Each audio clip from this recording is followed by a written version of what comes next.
then the reverse was like a sharp, sharp jump up. Either way, so this video is not about that. This video is to address the whole Republican-Democrat thing. I'm not either of those, folks, and I'm going to tell you why.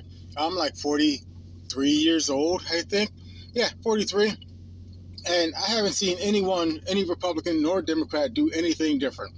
I'm going to tell you what I mean, right? So I'm out here and I'm working a job, and, things year by year are getting more and more expensive. My health is fading. My wife's health is fading. My mother's health is fading. But, there's no reprieve. You got to keep on moving, even when you can't keep on moving. You know what I mean? Either way. So we're going to take a trip back to the past and show exactly, what's been being done and why you can't stop moving if you're in my situation, right? So we could go back to like 71, but we're just going to go back to Bush.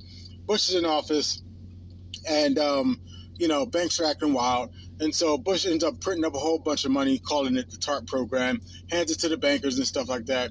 Bankers are satisfied. They give a little bit of chump change to American people. Start to see inflation rise up a little bit, but it's nothing crazy. It wasn't repeated, payments and stuff. They almost broke the system back then, right? So Obama gets in office, and there's still emergencies going on, and so we need money. So Obama does quantitative easing 1, 2, and 3. They call it QE, basically printing a bunch of money, making everything else around us, more expensive.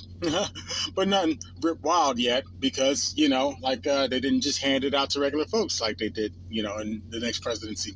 Okay, so Trump is in office now, and so, he's doing tax cuts and stuff like that. And, by the way, there's an emergency. How does emergency get funded? We won't talk about that. But there's an emergency. We got to print a bunch of money.